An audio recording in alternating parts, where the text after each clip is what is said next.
Alors qu'il était annoncé du côté d'Al Ittihad Club, il y a seulement quelques heures, Riyad Mahrez voit officiellement un autre club saoudien lui proposer un contrat pharaonique. L'éminent journaliste sportif italien, Fabrizio Romano, a créé l'événement il y a quelques minutes en révélant une information croustillante sur la situation de Riyad Mahrez. Il a partagé cette nouvelle sur Twitter, attirant l'attention des fans du joueur. Selon les dernières informations, le club saoudien Al Ahly aurait soumis une offre de contrat officielle à Riyad Mahrez, et les négociations seraient actuellement en cours du côté du joueur.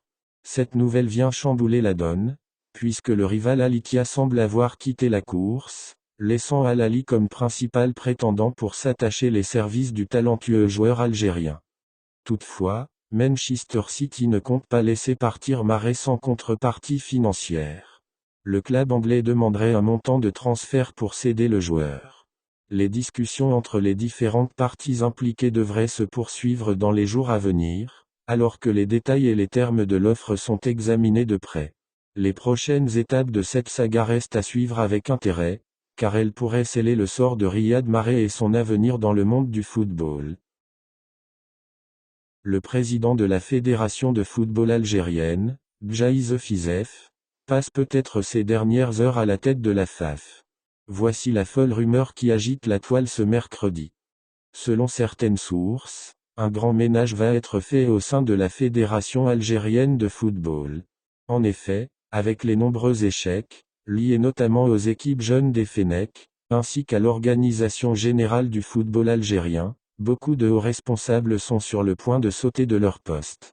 Il en va de même pour le président Djaïz Fizef, qui, selon les mêmes sources, posera sa démission très prochainement.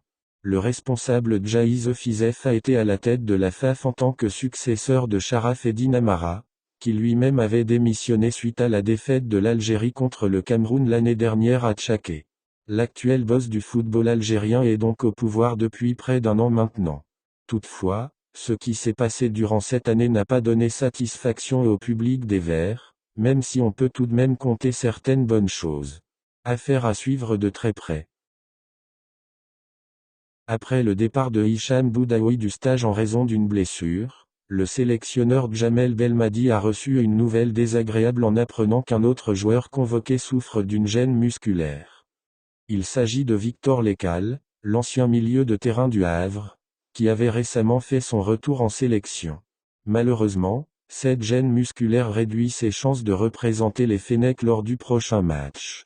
Pour pallier cette éventuelle absence, Oussama Chita a été appelé en renfort par Belmadi.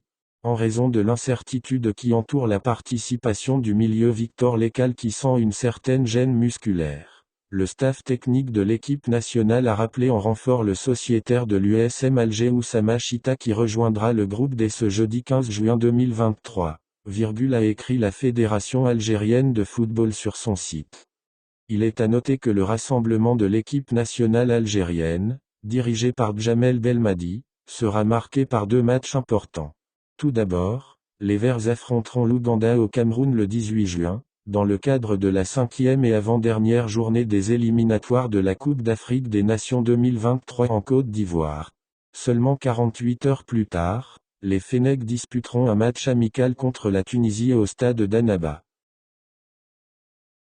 Comme tout le monde le sait, l'attaquant Kosela Boualia est toujours lié avec la JSK, jusqu'en 2025.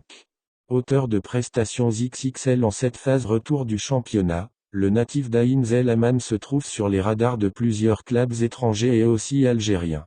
Des clubs comme la Saint-Étienne, le Zamalek, Al Ahly du Caire et les Tunis souhaitent bénéficier de ses services, la saison prochaine.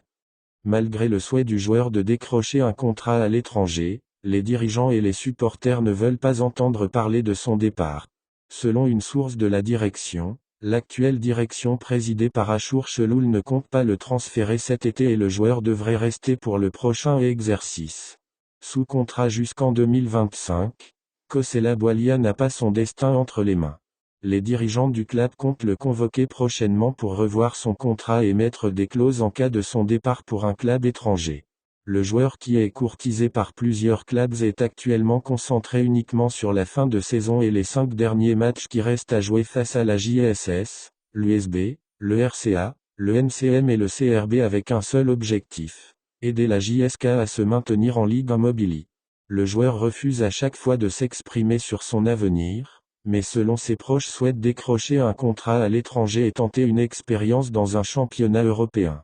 Toutefois, à la direction, on semble plus que jamais décidé à le convaincre de rester à la JSK la saison prochaine qui sera celle de la confirmation pour ce jeune de 22 ans. Pour preuve, les responsables devraient lui soumettre une proposition intéressante. En effet, on évoque une augmentation de salaire alléchante pour le joueur.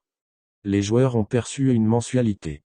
Depuis l'officialisation de l'arrivée d'ATM Mobility à la JSK, les joueurs, les membres des différents staffs et les employés du club ne parlent plus du manque d'argent. Après avoir perçu un salaire après le match face à l'USMK, les camarades de Moussa Banzaï, et selon notre source, ont perçu une autre mensualité cette semaine. Comme nous l'avons rapporté, la direction de la JSK a fait le virement dans la journée de dimanche et les joueurs ont pu retirer leur argent. À travers cette démarche, les dirigeants ont voulu motiver les joueurs avant l'entame du mini-stage prévu du 17 au 24 juin à Benakoun et aussi leur permettre de bien passer la fête de l'Aïd el-Adha avec leur famille. Selon la même source, les camarades de Kosela Boualia n'ont pas perçu toutes les primes promises et l'actuelle direction compte les verser dans les comptes des joueurs avant la fin du mois en cours. Les joueurs ne doivent se concentrer que sur leur travail et la mission de rester sur la même dynamique de bons résultats et assurer le maintien de l'équipe en Ligue Immobilier.